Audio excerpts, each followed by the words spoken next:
Okay, next we're going to talk about our double team blocks.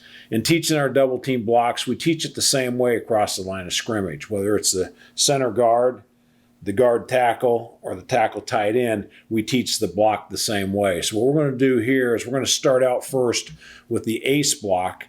And for us, the ace block is our double team block on the play side of like a power play or a gap play between the center and the guard. Okay. Now the only exception on this is we will use an ace block at times on the backside of an inside zone play versus an odd defense. For instance, here, if we have two solo blocks, we could ace this tackle to the backside backer, even though it's an inside zone play going that way, thinking that we're going to get push on that tackle to cut it behind.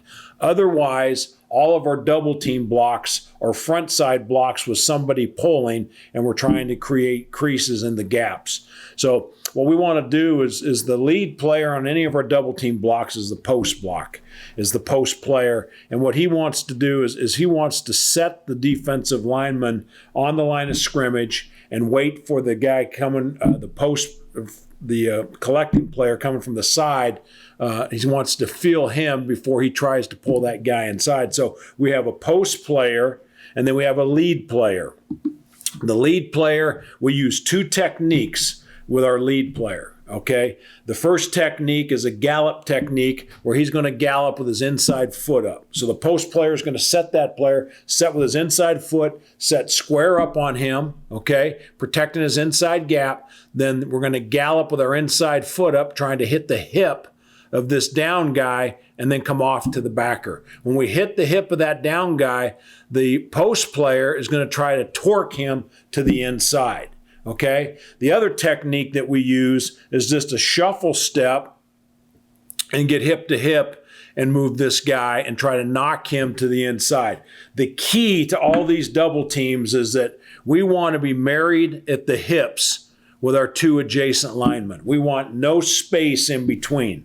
Okay, so we've got to close this gap, allow no penetration, and lift that level one defender up. There's one of two things could happen. One is we feel the momentum from the player coming down to the double team. They can feel his momentum, and he throws him inside, or we just lift him up to the linebacker. So the post player is going to come off, post him. The lead player is going to either use the gallop technique or a shuffle technique. And then when the post player feels that, he can throw the guy inside with his momentum.